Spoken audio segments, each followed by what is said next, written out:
அன்பிற்குரிய சகோதரர்களே, நாம் திருக்குரான் விளக்க உரை வகுப்பிலே திருமறை குரானின் 39வது அத்தியாயமாகிய சூரா அஸ்-ஸுமர் என்ற அத்தியாயத்தின் விளக்க உரையை நாம் பார்த்து வருகின்றோம்.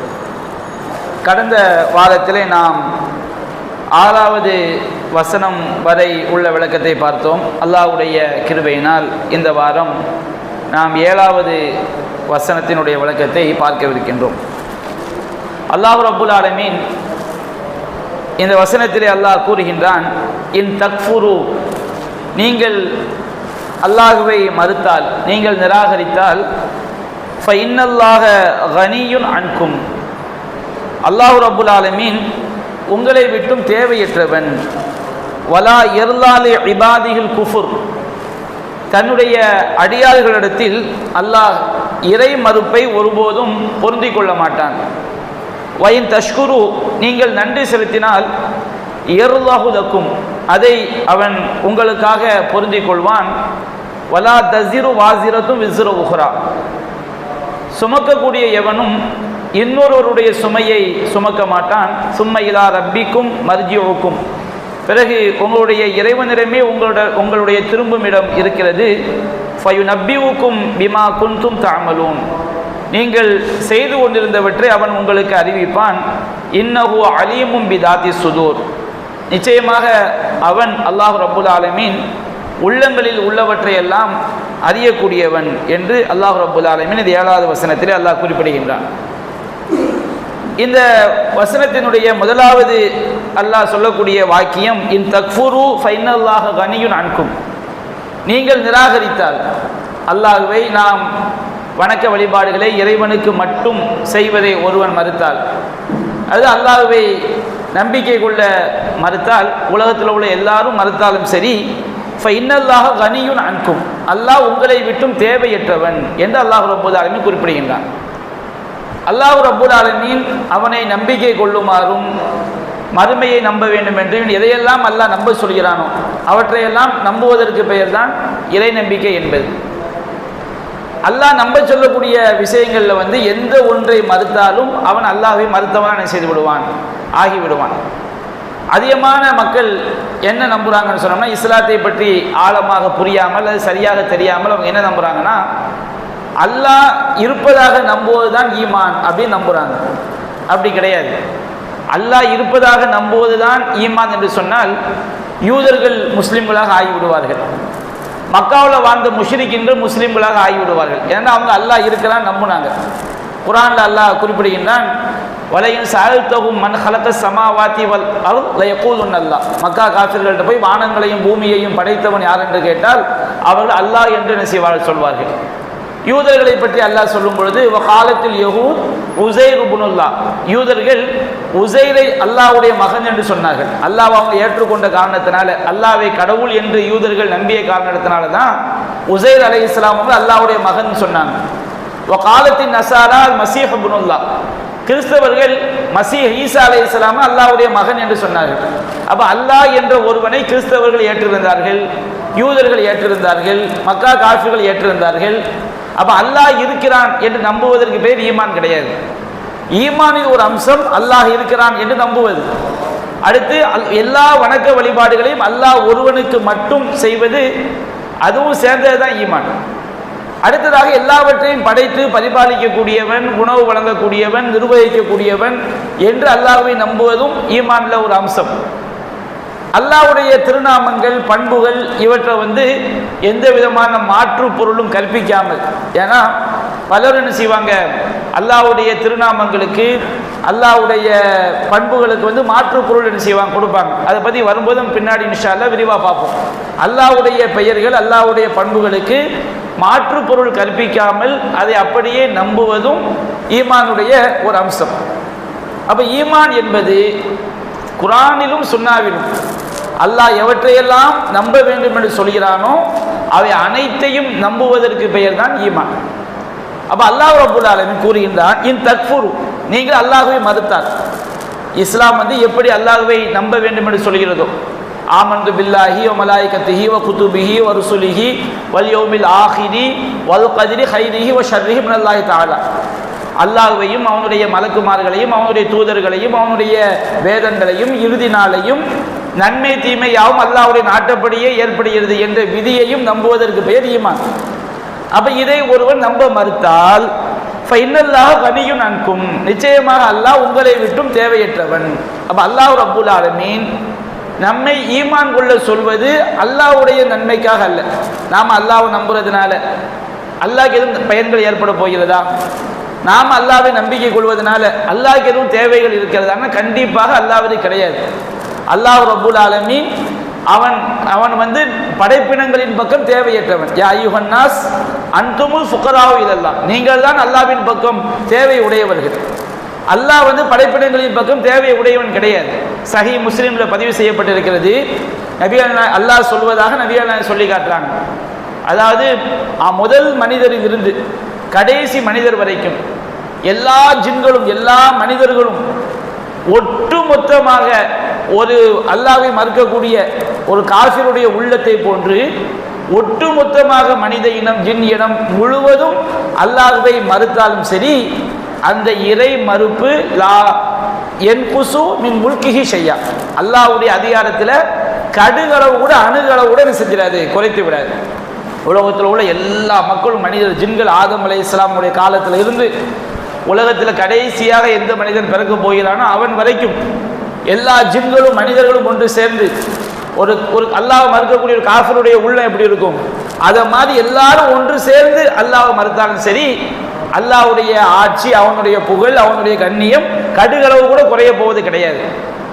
சரி, உலகத்தில் உள்ள எல்லா மனிதர்களும் ஒன்று சேர்ந்து மிக உயர்ந்த இறையச்சத்துடைய உச்சகட்டத்தில் இருக்கிறாங்களா இல்லையா, அவர்களுடைய உள்ளத்தை போன்று எல்லா மனிதர்களும் ஒன்று சேர்ந்து அல்லாஹ்வை பயந்தாலும் அல்லாஹ்வை வணங்கினாலும் அவனுடைய அந்தஸ்தில் அவனுடைய ஆட்சியில் கொஞ்சம் உயரப் போவதும் கிடையாது. அவன் எத்தகைய உயர்ந்த தகுதியில் இருக்க வேண்டுமோ அத்தகைய உயர்ந்த தகுதியில் அல்லாஹ் இருக்கின்றான். அப்ப அல்லாஹ் ரப்புல் ஆலமீன் நம்முடைய நன்மைக்காகத்தான் நம்முடைய பாதுகாப்புக்காகத்தான் நாம் சொர்க்கம் செல்ல வேண்டும் என்பதற்காகத்தான் அல்லாஹ்வை நம்ப வேண்டும் என்று சொல்கிறானே தவிர இறைவனுக்கு நம்பால் எந்த தேவையும் என்ன செய்யாது, கிடையாது.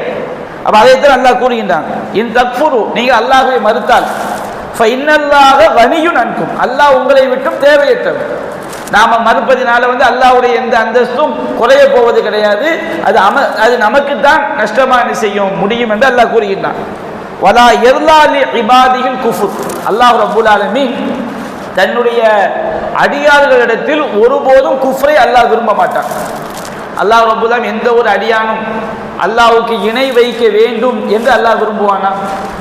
அல்லாஹ் ரப்புல் ஆலமீன் கடுமையாக வெறுக்கின்றான். அல்லாஹ்வுடைய அடியார்கள் அனைவருமே அல்லாஹ்வை நம்பிக்கை கொள்ள வேண்டும், அல்லாஹ்வை மட்டும் வணங்க வேண்டும், அல்லாஹ் எந்த வழிமுறையை தந்தானோ அந்த வழிமுறைப்படி வாழ வேண்டும் என்பதைத்தான் தன்னுடைய அடியார்களுக்கு அல்லாஹ் பொருந்திக் கொள்வான். அல்லாஹ்வுடைய அடியார்கள் என்று சொல்லும்போது ரெண்டு விதமாக நாம் அல்லாஹ்வுடைய அடியார்கள் என்ற வார்த்தையை புரிந்து கொள்ள வேண்டும். முதலாவது விஷயம் என்ன, அல்லாஹ்வால் படைக்கப்பட்ட அனைத்து படைப்பினங்களுமே அல்லாஹ்வுடைய அடிமைகள் தான். அவங்க அல்லாஹ்க்கு இணை வைத்தாலும் சரி, அவங்க தான் வரம்பு மீறி இணை வைக்கிறாங்களே தவிர எல்லோருமே அல்லாஹ்க்கு அடிமைகள் தான். குர்ஆன் அல்லாஹ் சொல்றானா இல்லையா, வானத்தில் உள்ள பூமியில் உள்ள அனைவரும் அல்லாஹ்விடம் இல்லா ஆத்தியர் ரஹ்மானி அபுதா, அல்லாஹ்விடம் மறுமை நல்ல அடிமையாகத்தான் சேர வேண்டும். ஷைத்தான் அல்லாஹ்க்கு மாறு செஞ்சான், ஆனா ஷைத்தான் யாரு, அல்லாஹ்க்கு அடிமை, அல்லாஹ்வால் படைக்கப்பட்டவன் தான். அப்ப அல்லாஹ்வை ஒருவன் கடவுளாக ஏற்க மறுத்தாலும் ரப்பாக ஏற்க மறுத்தாலும் அல்லாஹ்வால் படைக்கப்பட்ட அனைவருமே அல்லாஹ்வுடைய அடிமைகள் தான். இது பொதுவான ஒரு பார்வையில் பார்ப்பது. அல்லாஹ் ரப்புல் ஆலமீன் வமா ஹலக்துல் ஜின்ன வல் இன்ஸ இல்லா லியஅபுதுன், நான் மனிதர்களையும் ஜின்களையும் என்னை வணங்குவதற்காகவே படைத்திருக்கிறேன் அல்லாஹ் சொல்றான். அல்லாஹ் சொல்லக்கூடிய வார்த்தை லியஅபுதுன், அபத, அவர்கள் எனக்கு அடிமையாக இருக்க வேண்டும். அடிமை என்று சொன்னால் அல்லாஹ் சொன்னபடி வாழ்வதற்கு பேர் தான் அடிமை. அப்ப மனிதர் ஜின்னு இனம் எல்லாவற்றையுமே அல்லாஹ் ரப்புல் ஆலமீன் அவனுக்கு அடிமையாக இருக்க வேண்டும், அவன் சொன்னபடி வாழ வேண்டும் என்பதற்காகத்தான் அல்லாஹ் செய்திருக்கிறான், படைத்திருக்கின்றார். இது அடியார்கள் என்பதற்குரிய பொதுவான பார்வை. அதே நேரத்தில் அடியார்கள் என்பதற்கு அல்லாஹ்வுடைய அடியார்கள் என்பதற்கு இன்னொரு பார்வையும் குர்ஆன் சுன்னாவில் சொல்லப்பட்டது. அது என்ன பார்வை? யார் அல்லாஹ் இறக்கி வைத்த வஹியின் அடிப்படையில் வாழுகிறார்களோ அவர்கள் அல்லாஹ்வுடைய அடியார்கள். அல்லாஹ்வுடைய அடியார்கள் எங்கெல்லாம் குர்ஆன் ஹதீஸ்ல அல்லாஹ்வுடைய அடியார்கள் வந்தா இந்த ரெண்டு அர்த்தத்தை வச்சு நம்ம அதை சிந்திக்கணும். முதலாவது அர்த்தம் என்ன? அல்லாஹ்வால் படைக்கப்பட்ட அல்லாஹ்வுடைய அடிமை அப்படிங்கிற அர்த்தத்திலே வரும். இன்னொன்று, அல்லாஹ் சொன்னபடி வாழக்கூடியவர்கள் அல்லாஹ்வுடைய அடியார்கள். குர்ஆன் அல்லாஹ் சொல்வான், இபாதுர் ரஹ்மான் யம்ஷூன அலல் அர்லி ஹௌனா. அல்லாஹ்வுடைய ரஹ்மானுடைய அடியார்கள் பூமியில் பணிவாக நடப்பார்கள். இந்த இடத்துல இபாதுனா என்ன அர்த்தம்? அல்லாஹ் சொன்னபடி வாழக்கூடிய அடியார்கள். இபாது ரஹ்மான், ரஹ்மானுடைய அடியார்கள்னா ஷைத்தான் வந்து பூமியில வந்து இறைவனுக்கு மாற்றமா நடக்கக்கூடிய ஒரு காஃபிர் பூமியில பணிவா நடப்பான். அல்லாஹ் யாரையெல்லாம் எல்லா உலகத்தில் எல்லாமே அல்லாஹ்வுடைய அடிமைகள் தான், மனித ஜின்கள் எல்லாருமே பணிவா நடப்பாங்கன்னு விளங்கிக் கொள்ளக்கூடாது. இந்த இபாது ரஹ்மான் அந்த இடத்துல அல்லாஹ் யாரை சொல்கின்றான்? அல்லாஹ் சொன்னபடி இறை சட்டத்திற்கு நபிகள் நாயகம் காட்டிய வழிமுறைப்படி கட்டுப்பட்டு வாழக்கூடிய அடியார்கள் அல்லாஹ்வுடைய அடியார்கள். வைதா ஹாத்தபஹுமுல் ஜாஹிலூன காலு சலாமா. அவர்கள் அறிவியனர்களோடு உரையாடும் பொழுது சலாம் என்று சொல்லி ஒதுங்கிக் கொள்வார்கள். அப்படின்னா என்ன அர்த்தம்? அல்லாஹ்வுடைய அடியார்களுடைய இறைவனை கட்டுப்பட்டு வாழக்கூடிய அடியார்களுடைய பண்புகள். அப்ப இந்த இடத்துல அல்லாஹ் சொல்லி காட்டக்கூடிய இபாத் வலா யர்லாலி இபாதில் குஃப்ர் என்று அல்லாஹ் சொல்வது, அல்லாஹ்வுக்கு அல்லாஹ்வால் படைக்கப்பட்ட அனைத்து அடியார்களையும் எல்லா அடியார்களுக்கும் அல்லாஹ் குஃப்ரை விரும்ப மாட்டான். ஷைத்தான் அல்லாஹ் இணை வைக்க அல்லாஹ் விரும்புறானா? அபூலஹப் அல்லாஹ் இணை வைக்க வேண்டும் என்று அல்லாஹ் விரும்புவானா? அபூஜஹல் தனக்கு இணை வைக்க வேண்டும் அல்லாஹ் விரும்புவான்? அப்படி கிடையாது.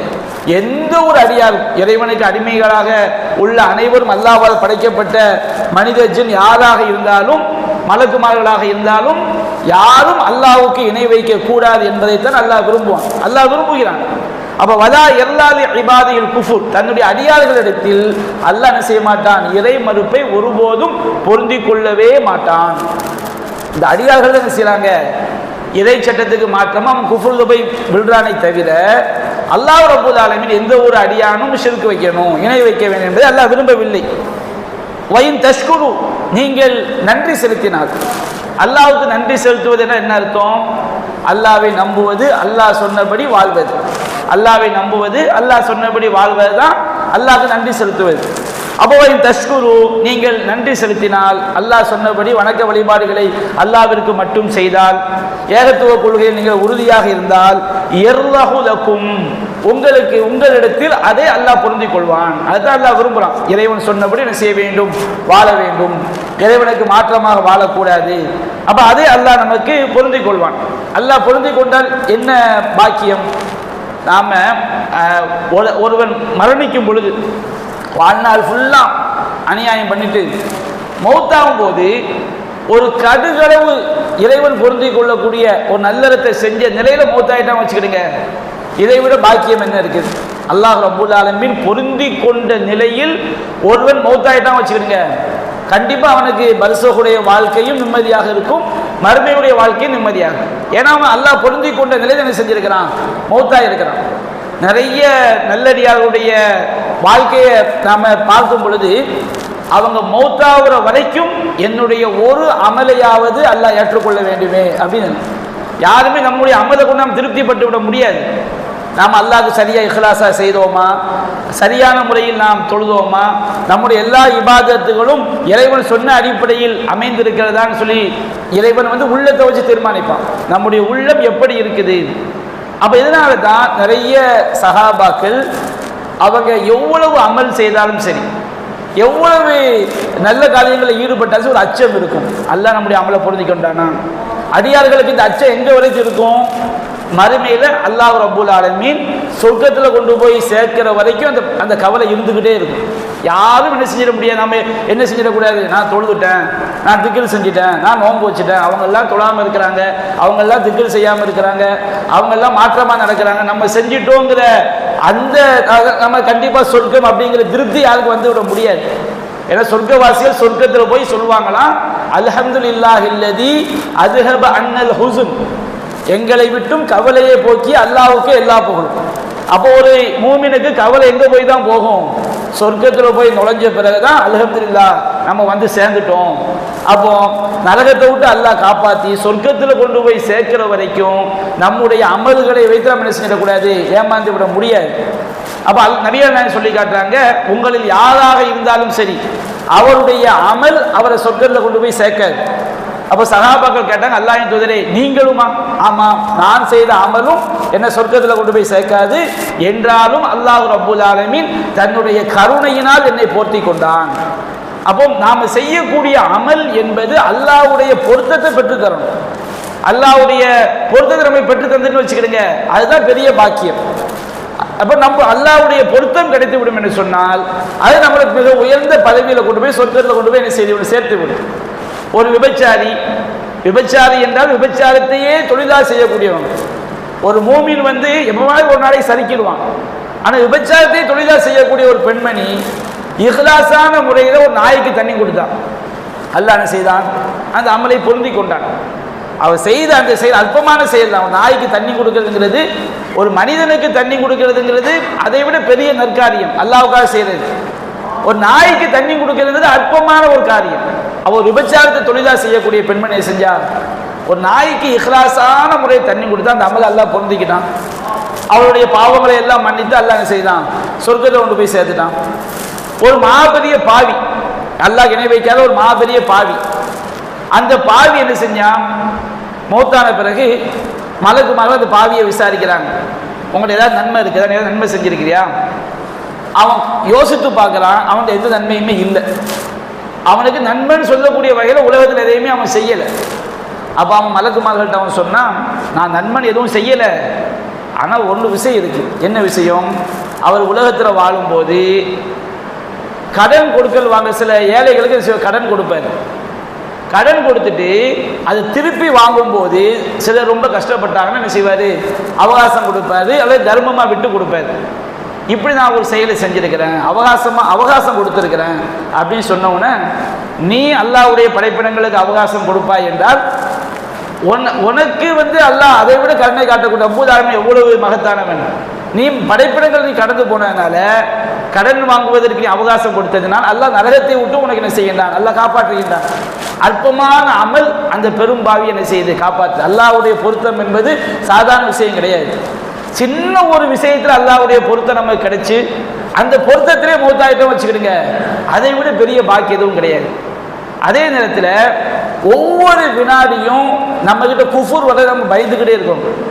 நபிகள் நாயகம் ஸல்லல்லாஹு அலைஹி சொல்லி காட்டுறாங்க, இஸ்ரவேல் சமுதாயத்தில் ஒரு பாவி இருந்தான், பயங்கரமான பாவி. அவனுக்கு ஒரு நண்பர், அந்த நண்பர் ஒரு ஆலிம், மார்க்க அறிஞர். அப்போ இந்த மார்க்க அறிஞர் என்ன செய்யறாரு, அந்த பாவி கிட்ட நீ இந்த மாதிரி பாவம் செய்யாதப்பா, நீ செய்யறது தப்பு, இது தாவா பண்ணணும் கடமை. அந்த குற்ற பாவி இருக்கானா இல்லையா, அவனுக்கு தாவா பிடிக்கல, மார்க்கத்தை சொல்றது பாவம் செய்யக்கூடாது பிடிக்கல. அப்போ ஒரு நாள் அவன் என்ன செய்யறான், ஹல்லி வ ரப்பி, எனக்கும் என் ரப்புக்கும் உள்ள நீ ஐயா உள்ள குறுக்க வந்துகிட்டு இருக்குது. அவன் சொல்றது முட்டாள்தனம். ஏன்னா குர்ஆன் தான் நன்மையாவும் அல்லாஹ் தான் நன்மையாவும் தீமையை தடுக்கணும் அல்லாஹ் சொல்றான். அந்த பாவி என்ன செய்யறான், ஹல்லி வ ரப்பி, எனக்கும் என்னோட இறைவனுக்கு மத்திய நீ எது குறுக்க வர்ற, நீ தூரம் போயிடு, அல்லாஹ்ட்ட நான் பதில் சொல்லிக்கிறேன் அப்படின்னு அவன் என்ன செய்யறான் சொல்றான். நீ என் மீது கண்காணிப்பாங்க, நீ அனுப்பப்பட்டிருக்கிறாயா அப்படின்னு அவன் கேட்கின்றான். அப்போ இந்த ஆலிமுக்கு கோபம் வந்துடுச்சு. கோபம் என்ன செய்யறாரு, லை யுத்கிலக்கல்லாஹு ஜன்னா, அல்லாஹ் உன்னை சொர்க்கத்தை நுழைக்கவே மாட்டான், லை யக்ஃபிரல்லாஹு லக, அல்லாஹ் உன்னை மன்னிக்கவே மாட்டான்னு சொல்லிட்டு போறாரு. அந்த வினாடியே மௌத்து வந்துடுது. யாருக்கு, அந்த ஆலிமுக்கு அந்த வினாடியே மௌத்து வந்துடுது. இந்த பாவிக்கு அந்த வினாடியே மௌத்து வந்துடுது. அல்லாஹ் என்ன செய்யலாம், அந்த பாவியை அடைத்து அவனுடைய பாவங்களை ஃபுல்லாக மன்னிச்சு அவனை சொர்க்கத்துக்கு அல்லாஹ் அனுப்பிடுறான். இந்த ஆலிமை அழைத்து அல்லாஹ் கேட்டான், குந்த காதிரன் அலா மாஃபி எதி, என்னுடைய அதிகாரத்தில் உள்ளதுக்கு, என்னுடைய கையில் உள்ளதுக்கு நீ அதிகாரம் பெற்றவனா. ஒருவனுக்கு சொர்க்கத்தை கொடுப்பது என்னுடைய அதிகாரம், ஒருவனுக்கு அவன் செய்த பாவங்களுக்கு தண்டனை கொடுப்பது என்னுடைய அதிகாரம். நீ யாருப்பா சொல்றது, அல்லாஹ் உன்னை மன்னிக்கவே மாட்டான், அல்லாஹு ஜன்னா, அல்லாஹ் உனக்கு சொர்க்கத்தை தரவே மாட்டான் என்று சொல்லக்கூடிய அதிகாரத்தை உனக்கு யார் கொடுத்தது? அந்த ஆலிமால் அல்லாஹ்ட்ட பதில் சொல்ல முடிஞ்சதா? முடியாது. ஏன்னா அல்லாஹ்வுடைய அதிகாரத்தில் கை வச்சுட்டார். அப்போ நரகத்தில் தூக்கி செய்யப்பட்டார். அந்த வார்த்தையை சொன்னதற்காக அவர் நரகத்தில் தூக்கி வீசப்பட்டார். நபிகள் சொல்லி காட்டுறாங்க. இந்த ஹதீஸை அறிவிச்சுட்டு அபூ ஹுரைரா ரலியல்லாஹு அன்ஹு சொல்லி காட்டுறாங்க, தகல்லம பி கலிமா, ஒரு வார்த்தையை தான் அவர் பேசினார். அவுபக்கர் துன்யாவும் ஆகிரத்தும், அவருடைய துன்யாவும் அழித்து விட்டது அந்த வார்த்தை, அவருடைய ஆகிரத்தையும் அழித்து விட்டது. அந்த வார்த்தை பேசுகிற முன்னாடி மௌத்து வந்து சேர்ந்துருச்சு. அப்போ கடைசி மௌத்து எதில் வந்து முடியுது? ஒரு பாவமான வார்த்தையை, வரம்பு மீறிய வார்த்தையை, இன்னும் சொல்ல போனால் அதில் மறைமுகமாக இணை வைத்தலும் அதில் இருக்குது, மறைமுகமாக இணை வைத்தலும் இருக்குது. அல்லாஹ் ரப்புல் ஆலமீன் அந்த வார்த்தையை வெறுக்கின்றான். என்னுடைய அதிகாரத்தோடு எப்படி வந்து நீ வந்து தலையிடலாம்? அப்போ அவருடைய துனியாவை அழிச்சிட்டு ஆகிரத்திலையும் அழிச்சிடுச்சு. அப்போ சிலர் நினைக்கலாம், சில ஆளுங்க நம்ம என்ன செய்யலாம், நம்ம இன்னும் கொஞ்ச காலம் கழிச்சு திருந்திக்கலாம், இன்னும் கொஞ்ச காலம் கழிச்சு திருந்திக்கலாம். அப்படி கிடையாது. யார் வந்து ஒவ்வொரு வினாடியும் அல்லாஹ்வுக்கு பயந்து வாழ்றாங்களோ அவங்களுக்கு தான் ஈமானுடைய மௌத்து கிடைக்கும். ஒவ்வொரு நேரத்திலும் கவனமாக நம்ம பேசக்கூடிய வார்த்தைகள் கவனமாக இருக்கணும், நம்ம செய்யக்கூடிய செயல்கள் கவனமாக இருக்க வேண்டும். ஏனென்றால் நமக்கு ஒரு குஃப்ரான வார்த்தையை நாம் கோபத்திலேயோ வரம்பு மீறியோ நாம் பேசி அந்த வினாடி மௌத்து வந்துன்னு வச்சுக்கிடுங்க. ஒரு குஃப்ரான வார்த்தையை பேசிட்டோம், நம்ம தெரியுது நம்ம பேசுகிற குஃபர், எல்லாம் மன்னிச்சுன்னு கேட்டால் எல்லாம் மன்னித்து விடுவான். மௌத்தாவதுக்கு முன்னாடி மன்னிப்பு கேட்டால் எல்லாம் மன்னித்து விடுவான். ஆனால் அந்த வார்த்தையை பேசிய வினாடியில் மரணம் வந்து விட்டால், ஒரு குரோதத்தில் ஒரு கோபத்தில் நாம் ஒரு வரம்பு மீறிய வார்த்தையை சொல்லி அந்த வினாடி மௌத்து வந்துன்னு வச்சுக்கிடுங்க. அதை மாதிரி ஒரு பேரழிவு, ஒரு பெரிய நாசம் எதுவுமே கிடையாது. அப்போ மார்க்கம் வந்து அல்லாஹ்வுடைய திருப்தி, அல்லாஹ்வுடைய பொருத்தம் என்பது ரொம்ப ரொம்ப ரொம்ப மஸ்ட். அபுவையும் தஷ்குரு, நீங்கள் அல்லாஹ்விற்கு நன்றி செலுத்தினால், அல்லாஹ் சொன்னபடி நீங்கள் வாழ்ந்தால், அல்லாஹ்வை நம்பினால், வணக்கங்களை அல்லாஹ் ஒருவனுக்கு மட்டும் செய்தால், எர்லவுலக்கும் உங்களிடத்தில் அதே அல்லாஹ் பொருந்திக் கொள்வான். அல்லாஹ் பொருந்தி கொண்டா வச்சுக்கிடுங்க, கண்டிப்பாக நம்ம எவ்வளோ பெரிய பாக்கியம் கிடைக்கும், சொர்க்கம் என்ற பாக்கியம் நமக்கு கிடைக்கும். அடுத்து அல்லாஹ் சொல்கின்றான், வலா தஸிரு வாஸிரத்தும் விஸ்ர உஹ்ரா, சுமக்கக்கூடிய எவனும் மற்றொருவனுடைய சுமையை சுமக்க மாட்டான். வாஸிரத்துன் அப்படின்னு சொன்னோம்னா பாவத்தை சுமக்கக்கூடியவன். பாவத்தை சுமக்கக்கூடியவன் யாரு? ஒருத்தன் பருவ வயதை அடைஞ்சுதான் வச்சுக்கிடுங்க, அவன் செய்யக்கூடிய தீமைக்கு தீமை எழுதப்படும், அவன் செய்யக்கூடிய நன்மைக்கு நன்மை எழுதப்படும். சின்ன பசங்க இருக்கிறாங்க, இவங்க பாவத்தை சுமக்கக்கூடியவங்க கிடையாது. நபியா நாயகம் சொன்னாங்களா இல்லையா, உஃபியல் அக்லாமான் சலாசத்தின், 3 பேரை விட்டும் எழுதுகோல் உயர்த்தப்பட்டு விட்டது. தூங்கக்கூடியவன் கண் விழிக்கின்ற வரை. ஒருத்தன் தூங்குறான், தூங்கிட்டு இருக்கும்போது குஃப்ரான வார்த்தையை சொல்லிட்டான் வச்சுக்கிறேங்க, அவனுக்கு தீமை பதிவு செய்யப்படாது. அதுக்கு திட்டக்கூடிய வார்த்தையை தூக்கத்தில் சொல்றான், அவனுக்கு தீமை எழுதப்படாது. தூக்கத்தில் வந்து நம்முடைய சிந்தனை நம்ம கிட்ட இருக்காது. தூங்கக்கூடியவன் கண் விழிக்கக்கூடிய வரையிலும், பைத்தியக்காரன் பைத்தியம் தெளிவடைகின்ற வரையிலும், சிறுவர்களாக இருக்கக்கூடியவர்கள் பருவ வயதை அடைகின்ற வரையிலும் அவர்களுக்கு நன்மை தீமை பதிவு செய்யப்படாது. அப்போ எப்போ ஒரு சுமையை சுமக்கக்கூடியவனா மாறுறான்? பருவ வயது அடைஞ்சிட்டான் வச்சுக்கிடுங்க. 15 வயது ஆண்களுக்கு வந்து அவங்களுடைய பெண்கள் வந்து அவங்க பருவ வயது அடைவது வெளிப்படையாக தெரிஞ்சிடும். ஆண்களுக்குரிய அடையாளம் என்ன? அவங்களுடைய அக்குள் பகுதியில் முடி முளைக்கிறது, மர்மஸ்தானத்தை சுற்றிலும் முடி முளைக்கிறது. அவங்க பருவ வயது அடைஞ்சுதான் வச்சுடுங்க, அவங்க செய்யக்கூடிய ஒவ்வொரு செயலுக்கும் ஒவ்வொரு நன்மைக்கும் நன்மை எழுதப்படும், ஒவ்வொரு தீமைக்கு என்ன செய்யப்படும்? தீமை எழுதப்படும். அப்போ வாசிரா என்று சொன்னால் சுமக்கக்கூடியவன் என்று சொல்லி வரும்போது, ஒரு பருவ வயதை அடைஞ்சிட்டான்னு சொன்னோம்னா அவன் நன்மை தீமை பதிவு செய்யப்படுவதற்கு தகுதியானவனாக செய்தவன் ஆகிவிடுகின்றான். அப்போ ஒரு பருவ வயதை அடைந்த பிறகு அவன் வாசிராவாக ஆகிவிடுகிறான், சுமக்கக்கூடியவனா. தீமைகள் அவனுக்கு என்ன செய்யப்படும்? எழுதப்படும். நன்மைகள் அவனுக்கு எழுதப்படும். அப்போ எந்த ஒருவனும் இன்னொருவருடைய பாவத்தை என்ன செய்ய மாட்டான்? சுமக்க மாட்டான். எந்த ஒருவனும் இன்னொருவருடைய நன்மையும் சுமக்க மாட்டான். குர்ஆன்ல நிறைய வசனம் அல்லாஹ் சொல்லி காட்டுகிறான், ஃபமை அமல் மிஸ்கால தர்ரத்தின் கைரை யரா, யார் வந்து ஒரு அணு அளவு கடுகளவு நன்மையை செய்கிறாரோ அவன் அதை கண்டுகொள்வான். ஃபமை அமல் மிஸ்கால தர்ரத்தி ஷர்ரை யரா, யார் வந்து ஒரு கடுகளவு தீமையை செய்கிறானோ அவனும் அதை மறுமையில் கண்டுகொள்வான். வமா துகத்திமு லி அன்ஃபுசிக்கும் மின் கைரின் தஜிதுஹு இன்தல்லாஹ், நீங்கள் வந்து உங்களுடைய ஆத்மாக்களுக்காக எந்த நன்மையை முற்படுத்துகிறீர்களோ அதைத்தான் நீங்கள் அல்லாஹ்விடம் பெற்றுக்கொள்வீர்கள். யாரும் நமக்கு என்ன செய்ய முடியாது? நன்மையை சேர்த்து வைக்கவும் முடியாது. யாருடைய தீமையும் நம்மீது என்ன செய்யப்படாது? சுமத்தப்படவும் செய்யாது. நாம் சம்பந்தப்படாத தீமை. சில விஷயங்களில் வந்து நாம் காரணமாக இருந்திருக்கும் பொழுது அது நாம உண்டாக்குன தீமை தான்.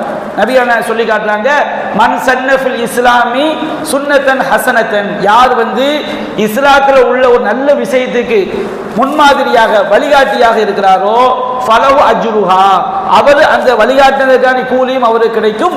வ அஜ்ருமன் அமில பிஹா, அதை யாரெல்லாம் அவரை பார்த்து பின்பற்றினார்களோ அவர்களுக்கு கிடைக்கக்கூடிய நன்மையும் இவருக்கு என்ன செய்ய கிடைக்கும். அவங்க தனியாக நன்மை கிடைச்சிடும் செஞ்சதுக்கு, அது போன்ற ஒரு நன்மை இவருக்கு எழுதப்படும். ஒரு நன்மைக்கு நம்ம வழிகாட்டுறோம்.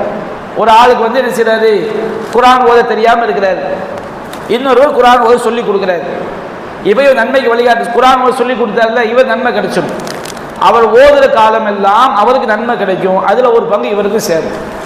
அவர் ஒரு 10-20 பேருக்கு சொல்லிக் கொடுக்கிறார் அவர் ஹயாத்தா இருக்கிற காலம் எல்லாம். அந்த 10-20 பேர் இன்னும் 10-20 பேருக்கு அப்படி லட்சக்கணக்கு 1000 கோடி போதும் வச்சுக்கிடுங்க. இவர் இஹ்லாஸான முறையில் ஒருவருக்கு ஒரு நன்மையை வழிகாட்டினால் இவர் மரணித்த பிறகு இவருக்கு நன்மை சேர்ந்துக்கிட்டே இருக்கும். ஏன்னா அந்த நன்மைக்கு இவர் காரணமாக இருக்கிறார். எல்லா நன்மைக்கும் அதுதான். அதே போன்று நபிகள் நாயகம் சொன்னாங்க, மன் சன்ன ஃபில் இஸ்லாமி சுன்னத்தல் சய்யிஅத்தன், இஸ்லாத்தில் எது தீய வழிமுறையாக கருதப்பட்டு இருக்கிறதோ அந்த தீய வழிமுறையை ஒருவன் வழிகாட்டினால், மார்க்கத்தில் மது ஹராம் இருக்கு, ஒருத்தன் என்ன செய்யறான், மது குடிக்கிறதுக்கு மற்றவங்களை தூண்டுறான், புகை பிடிக்கிறதுக்கு மற்றவங்களை தூண்டுறான், தப்பான காரியத்துக்கு மற்றவர்களுக்கு வழிகாட்டுகிறான். பாவம் அதை பற்றி தெரியாத ஒருவனுக்கு தவறு செய்வதற்கு வழிகாட்டினதுக்கு அவன் தீமை எழுதப்பட்டோம். அவன் அந்த பாவத்தை எத்தனை தடவை செய்கிறானோ அத்தனை தடவை அவனுக்கும் தீமை எழுதப்படும், வழிகாட்டிய இவனுக்கும் தீமை வந்துடும்.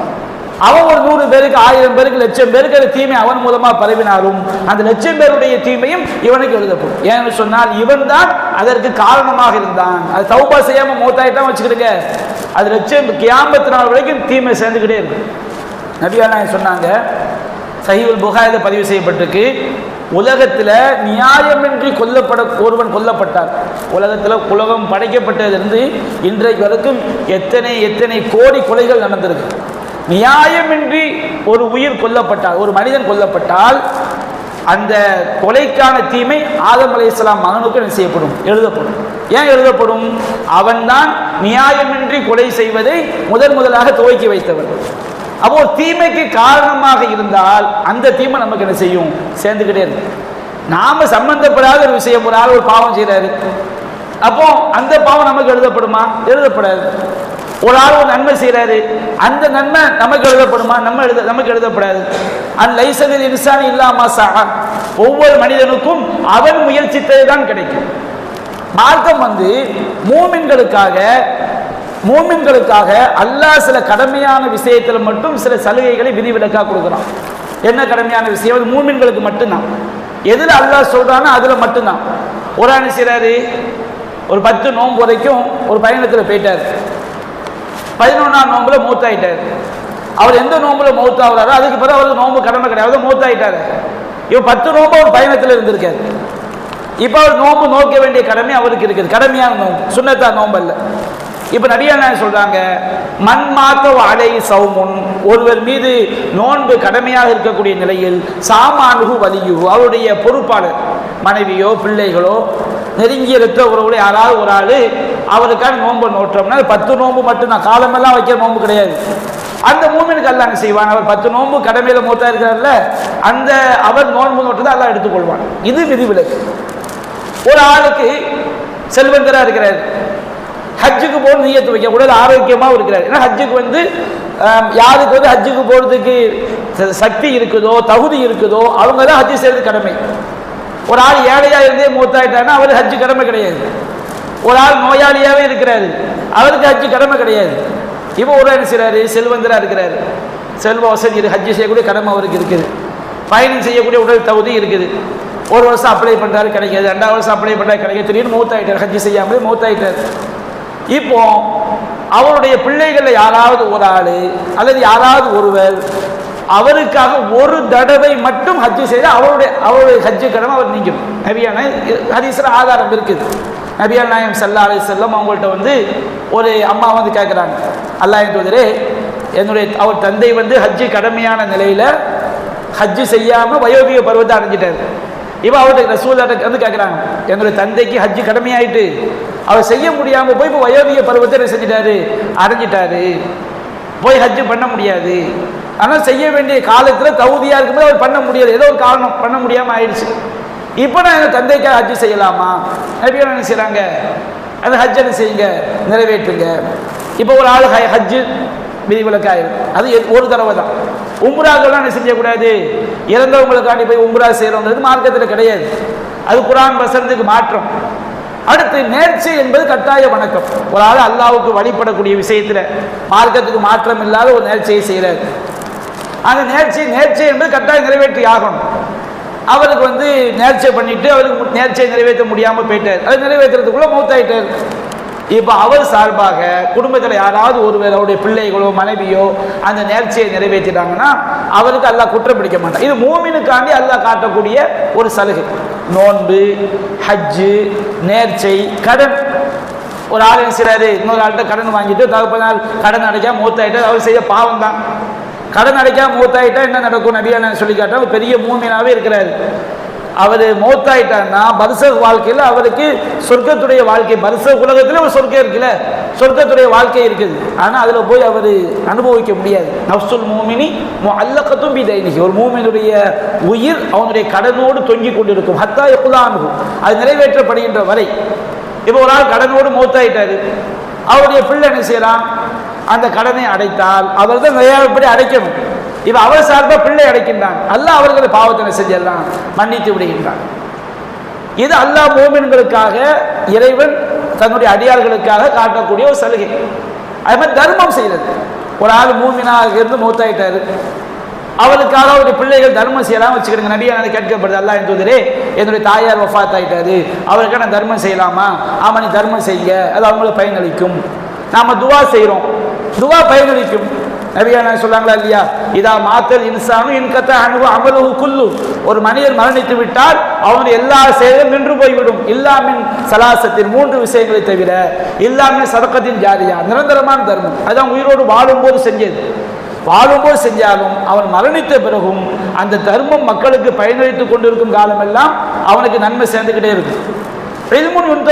பயனுள்ள கல்வி. அவன் வாழும்போது மக்களுக்கு நல்லதை போதிக்கிறான், அல்லாஹ்வுக்காக போதிக்கின்றான். அவன் மரணித்து விட்டாலும் அவனுடைய கல்வி உலகத்தில் நிலைத்திருக்கக்கூடிய காலம் எல்லாம் அவனுக்கு நன்மை சேர்ந்துக்கிட்டே இருக்கும். இப்போ எத்தனையோ இமாம்கள் பல ஹதீஸ் நூல்கள் பல புத்தகங்களை தொகுத்தாங்க, மார்க்கத்துக்கு வழிகாட்டிட்டு போனாங்க. இப்போ அவங்க மௌத்தாயிட்டாலும் அவங்க எழுதிய புத்தகங்கள் இருந்துகிட்டு இருக்கு. அவங்க இஹ்லாஸான முறையில் அல்லாஹ் ஆக்கி வைக்கணும். ஆக்கி இருந்தால் இஹ்லாஸான முறையில் அல்லாஹ் ஏற்றுக்கொள்ளக்கூடிய வகையில் அவங்க செய்திருந்தால் கியாமத்து நாள் வரைக்கும் அந்த கல்வியை மூலமாக எவ்வளோ மக்கள் பயனடைகிறாங்களோ அவங்க நன்மை சேர்ந்துக்கிட்டே இருக்கும். மூன்றாவதாக என்னது, வலதுன் சாலிஹுன் யதுஊ லஹு, அவனுக்காக பிரார்த்தனை செய்யக்கூடிய நல்லொழுக்கம் உள்ள பிள்ளை.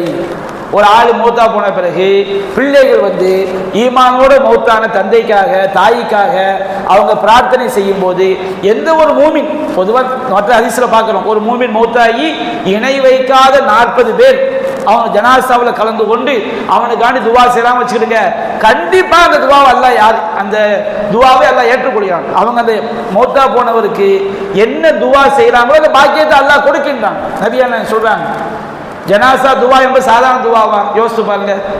அல்லாஹ் மக்ஃபிர் லஹு, இறைவா நீ அவரை மன்னிப்பாயாக, வர்ஹம்ஹு நீ அவருக்கு கருணை காட்டுவாயாக, வஆஃபிஹி அவருக்கு நீ பிழை பொறுப்பாயாக, அல்லாஹ் மக்ஃபிர் லஹு வர்ஹம்ஹு வஆஃபிஹி வஅஃபு அன்ஹு அவரை மன்னிப்பாயாக, வஅக்ரிம் நுஸுலஹு அவருடைய தங்குமிடத்தை கண்ணியமாக்குவாயாக, வஸிஅ முத்கலஹு அவர் நுழையக்கூடிய இடத்தை விசாலமாக்குவாயாக, வக்ஸிலுஹு பில்மாஇ வஸ்ஸல்ஜி வல் பர்த் கமா யுனக்கஸ் ஸௌபுல் அபியது மினத் தனஸ், எப்படி ஒரு வெண்ணிறமான ஆடை அழுக்கிலிருந்து தூய்மையாக்கப்படுகிறதோ அது போன்று இவருடைய பாவத்தை பனிக்கட்டியாலும் ஆலங்கட்டியாலும் நீராலும் கழுவுவாயாக. ஒரு பொருளை வந்து பனிக்கட்டியை வச்சும் ஆலங்கட்டியை வச்சு தண்ணீரை வச்சு கழுவுனா எவ்வளவு பரிசுத்தமா இருக்கும், அது போன்று ஒட்டுமொத்தமாக இவருடைய பாவத்திலிருந்து இவரை பரிசுத்தப்படுத்துவாயாக. ஜன்னா இவரை இந்த உலகத்தினுடைய வசிப்பிடத்தை விட மிக சிறந்த வசிப்பிடத்தை அவருக்கு பகரமாக கொடுப்பாயாக. இந்த உலகத்தில் உள்ள உறவை விட மிக சிறந்த உறவை கொடுப்பாயாக. இந்த உலகத்தில் உள்ள வாழ்க்கை துணையை விட மிக சிறந்த வாழ்க்கை துணையை கொடுப்பாயாக. ஜன்னா அவரை சொர்க்கத்தில் நுழைவிப்பாயாக. கபர் வேதனையிலிருந்தும் நரக வேதனையிலிருந்தும் பாதுகாப்பாயாக. இந்த துவாவை இணை வைக்காதவர்கள், இணை வைக்காத ஒரு மூமினுக்கு செஞ்சிட்டான்னு வச்சுக்கிடுங்க, எவ்வளவு பெரிய பாக்கியம். இன்னைக்கு நம்ம ஒருவர் வந்து பல பெற்றோர்களை வந்து துனியாவில் ஹயாத்தா இருக்கும்போது கவனிக்கணும், அது பெரிய நன்மை. அதை விட அந்த நன்மை கண்டிப்பா செய்யணும். அதை விட மிக பெற்றோருக்கு ஒருவன் பாக்கியம் செய்ய நினைத்தால் அந்த பெற்றோருக்கு அவங்க ஈமானோட மௌத்தாயிட்டாங்கன்னா தௌஹீத் முறையில் இணை வைக்காதவர்கள் நடத்தக்கூடிய தொழுகை இருக்கு பாருங்க, பல லட்சம் வருஷத்துக்கு சோறு போட்டாலும் இந்த பாக்கியத்துக்கான ஒரு பாக்கியம் கிடைக்காது. இணை வைக்காதவர்கள் ஒரு மூமினுக்கு பிரார்த்தனை செய்வது. ஏன் ரசூலா ஒரு முஸ்லீம்கள் தான், ஒரு ஊரில் முஸ்லீம் கருதப்படக்கூடிய எல்லாரும் தொலைத்தானே செய்வாங்க. எதுக்கு ரசூலா அப்படி சொல்லணும்? ஒரு மூமின் மௌத்தாயி இணை வைக்காத 40 பேர் தொழுதான் ஏன் ரசூலா சொல்லணும்? முஸ்லீம்னு சொல்லக்கூடிய அனைவருமே அல்லாஹ்வுடைய பார்வையில் முஸ்லீம் ஆயிட முடியாது. இந்த உலகத்தை நாம் ஒரு கணக்கு வச்சிருப்போம், ஆனால் அல்லாஹ் ரப்பல் ஆலமீன் உள்ளத்தை வச்சு கணக்கு எடுப்பான். நபிகள் நாயகம் காலத்தில் முனாஃபிக் எல்லாருமே முஸ்லீம் தான் கருதப்பட்டாங்க. அல்லாஹ்வுடைய பார்வையில் முனாஃபிக் எங்க போவான்? நிரந்தரமா நரகத்துக்கு போயிடுவான். ஏன்னா அவன் உள்ளத்துல ஈமான் கிடையாதுல்ல. அப்போ இந்த மாதிரி ஒரு இறந்தவருக்கு மூமின்கள் தொழுகை நடத்துறதுங்கிறது ரொம்ப ரொம்ப ரொம்ப மஸ்ட். அவங்க செய்யக்கூடிய மிகப்பெரிய ஒரு பாக்கியம். அப்ப இந்த துவா என்ன செய்யும்? மௌத்தா போனவங்களுக்கு பயன் அளிக்கும். ஹதீஸ்ல குர்ஆன் சுன்னால எதுக்கு ஆதாரம் இருக்குதோ அதை செஞ்சா தப்பு கிடையாது. அந்த அளவுல அந்த லிமிட்ல கரெக்டா செய்யணும். அதை போய் 40ஆம் பாத்தியா, 10ஆம் பாத்தியா, 7ஆம் பாத்தியா, வருஷம் பாத்தியா, கபூர்ல போய் பூவை போடுறது, அங்க பத்தியை பொருத்தி வைக்கிறது, அங்கே ஏதாவது யாரையாவது கூட்டு தல்கீன்னு சொல்லி கொடுக்கறது, இதெல்லாம் என்ன அவங்க நன்மையை சேர்த்து வைக்கணும்? எல்லாரும் உட்கார்ந்து ஹத்தம் பாத்தியாங்கிற பேர்ல 10-20 பேர் சேர்ந்து உட்கார்ந்து ஓதுறதுனால அவர் கபூர் வேதனை விட்டு காப்பாற்றப்படுவாரா? கண்டிப்பா நடக்காது. அப்ப வலா தஸிரு வாஸிரத்து விஸ்ர உஹ்ரா, ஒருவருடைய சுமையை இன்னொருவர் சுமக்க மாட்டார். இது தெளிவான அடிப்படையான பேசிக்கான வசனம். அப்ப நாம குர்ஆன் சுன்னாவுல என்னென்ன விளக்கங்கள் நாம சொன்னோமோ அதையெல்லாம் நீங்களாகத்தான் வசனத்தை நாம என்ன செஞ்சுக்கணும்? விளங்கிக் கொள்ள வேண்டும். சும்ம இலா ரப்பிக்கும் மர்ஜிஉக்கும், பிறகு உங்கள் இறைவனிடம்தான் உங்களுடைய திரும்பும் இடம் இருக்கிறது. நாம மௌத்தாயிட்டோம்னா யார்கிட்ட போறோம்?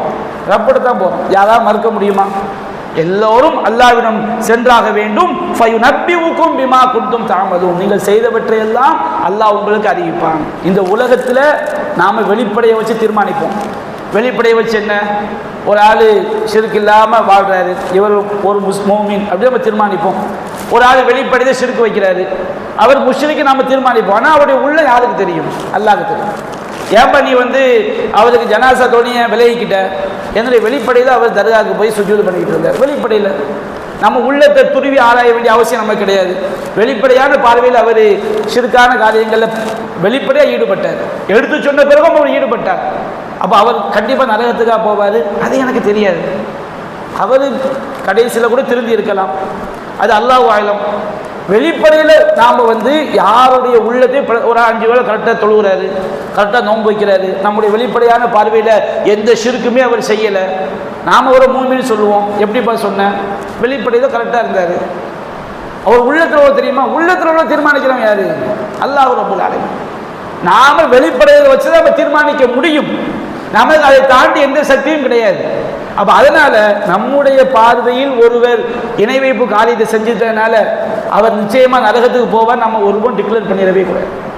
நம்முடைய பார்வையில் ஒருவர் தௌஹீத்வாதியாக மௌத்தாயிட்டாரு, அவருக்கு சொர்க்கத்தை கொடுக்க வேண்டும் என்று ஆசைப்பட வேண்டும், துவா செய்ய வேண்டும். கண்டிப்பா அவருக்கு சொர்க்கம் தான், அது நம்ம தீர்மானிக்க முடியாது. அல்லாஹ் ரசூல் யாரை சொர்க்கவாசின்னு சொன்னாங்களோ, யாரை நரகவாசின்னு சொன்னாங்களோ அவங்களை தவிர வேற யாருக்கும் நாம் ஜட்ஜ்மெண்ட் பண்ண முடியாது. அல்லாஹ் ஆகிரத்தில் போய் அவன் அறிவிப்பான். மறுமை நாளில் எதை வைத்து தீர்மானிக்கப்படும்? யௌம துபுத சராயிர், அந்த நாளில் உள்ளங்களில் உள்ளவற்றை எல்லாம் வெளிப்படுத்தப்படும். இந்த உலகத்துல தான் வெளிப்படையான செயலை வச்சு நாம தீர்மானிப்போம். மறுமை நாளில் எல்லா விசாரணையுமே உள்ளத்தை வச்சுதான், உள்ளங்கம். அல்லாஹ் சொல்லனா இல்லையா? இதா போசிர மாஃபில் குபூர், கபூர்களில் உள்ளவர்கள் எல்லாம் எழுப்பப்பட்டு வஹுஸ்ஸில மாஃபிஸ் சுதூர், உள்ளங்களில் உள்ளவை எல்லாம் அங்கே என்ன செய்யப்படும்? வெளிப்படுத்தப்படும். மறுமையில விசாரணை எல்லாமே உள்ளத்துல நம்ம என்ன நினைச்சோம், நம்முடைய நிலைமை என்ன, நம்முடைய எண்ணம், ஒவ்வொரு செயலுக்கும் நம்முடைய எண்ணம் எப்படி இருந்துச்சு, அது நபி என்ன சொன்னாங்க. அதா ஃபில் ஜஸதி முதுகா, உள்ளத்திலே உடலிலே ஒரு சதை துண்டு இருக்கிறது. ஃபைதா சலஹத் சலஹல் ஜஸது குல்லு, அந்த ஒரு சதை துண்டு சரியாகிவிட்டால் உடல் முழுவதும் சரியாகிவிடும். வைதா ஃபஸதத், அந்த ஒரு சதை துண்டு நாசமாகிவிட்டால் ஃபஸதல் ஜஸது குல்லு, உடல் முழுவதும் நாசமாகிடும். அலா அறிந்து கொள்ளுங்கள், வஹியல் கல்ப், அதுதான் உள்ளம். நபி என்ன சொன்னாங்க? இன்னல்லாஹ் லா யன்துரு இலா சுவரிக்கும் வலா இலா அம்வாலிக்கும், அல்லாஹ் உங்கள் தோற்றங்களை பார்க்க மாட்டான், உங்கள் செல்வங்களை பார்க்க மாட்டான். வலாக்கின் யன்துரு இலா குலூபிக்கும் வ இலா அமாலிக்கும், உங்களுடைய உள்ளங்களையும் உங்களுடைய செய்திகளையும் அல்லாஹ் பார்ப்பான். அப்ப மறுமை நாள்ல அல்லாஹ் சொல்லுவான், நாம் யாருக்கும் தெரியாம பாவம் செஞ்சிருப்போம். அல்லாஹ் சொல்லுவான், இந்த நாள்ல இந்த நேரத்தில் செஞ்சு இந்த பாவத்தை செய்தியா, இந்த நாள்ல இந்த நேரத்தில் இந்த பாவத்தை செஞ்சியா, எல்லாத்தையும் அல்லாஹ் அறிவிப்பான். அல்லாஹ் கிட்ட என்ன செய்ய முடியாது, மறுக்கவே முடியாது. இன்னஹு அலீமும் பிதாத்தி சுத்தூர், அவன் உள்ளங்களில் உள்ளவற்றை எல்லாம் அறிந்தவன். அல்லாஹ்வை தவிர யாரும் என்ன செய்ய முடியாது, உள்ளத்தில் உள்ளது அறிய முடியாது. ஏதாவது இந்த தரிகாவாதிகள் வழிகேடர்கள் ஏதாவது ஷேக்கிட்ட போய் பையத் பண்ணிட்டோம்னா அவர் உள்ளத்தை நேர்வழியை செலுத்துவாரு, அது யாராலும் முடியாது. நேர்வழி காட்டுதல் என்பது, இதை மட்டும் சொல்லி முடிச்சிருவோம். நேர்வழி காட்டுதல் என்பது ரெண்டு அர்த்தம். ஒன்று, நேர்வழியை சொல்லுதல் என்பதற்கும் நேர்வழி காட்டுதல் சொல்லப்படும். நேர்வழியில் செலுத்துதல் என்பதற்கும் நேர்வழி காட்டுதல் சொல்லப்படும். உள்ளத்தை கொண்டு போய் நேர்வழி சேர்க்கிறது. நபிகள் நேர்வழி காட்டினாங்க, அதுக்கு என்ன அர்த்தம்? நபிகள் நேர்வழியை சொன்னாங்க. நபியே இன்னக்கல தஹ்தி இலா சிராத்தி முஸ்தகீம், நீங்கள் நேரான பாதையை காட்டுகிறீர்கள் அப்படின்னு என்ன அர்த்தம்? நேரான பாதையை சொன்னாங்க. நாம எல்லாருமே நேர்வழியை ஒரு மூமின் சொல்ல முடியும், எல்லாரும் நேர்வழியை சொல்ல முடியும். ஆனால் நேர்வழியில் உள்ளத்தை செலுத்துவது யாருடைய அதிகாரம்? அல்லாஹ்வுடைய அதிகாரம். உள்ளது யாருடைய கையில் இருக்குது? அல்லாஹ்வுடைய கையில் இருக்குது. அல்லாஹும்ம யா முகல்லிபல் குலூப் சப்பித் கல்பி அலா தீனிக், அல்லாஹ்வே உள்ளங்களை புரட்டக்கூடியவனே என்னுடைய மார்க்கத்தை, என்னுடைய உள்ளத்தை உன்னுடைய மார்க்கத்தை நடைபெற செய்வாயாக. அல்லாஹ்வை தவிர யாரும் உள்ளத்தில் அறியவே முடியாது. இது அக்கீதாவுடைய அடிப்படை. அப்போ ஒரு இறந்து போனவர் உள்ளத்தில் உள்ள தெரிவாரு, ஒரு ஷேக் என் உள்ளத்தை நேர்வழி காட்டிடுவாரு, என் உள்ளத்தை நேர்வழியை செலுத்தி விடுவார், என்னுடைய உள்ளத்தை பரிசுத்தப்படுத்தி விடுவார் என்று ஒருவன் நம்பினார், அவன் பகிரங்கமான இணை வைப்பு காரியத்தை செய்கிறான். என்ன காரணம்? உள்ளத்தில் உள்ளதை அறியக்கூடியவன் அல்லாஹ் ரப்புல் ஆலமீன் ஒருவன் மட்டும்தான். அல்லாஹ்விட யாரும் செய்ய முடியாது, அறிய முடியாது. நூற்றுக்கணக்கான சான்றுகள் குர்ஆனிலும் இருக்கிறது, ஹதீஸ்களிலும் இருக்கிறது.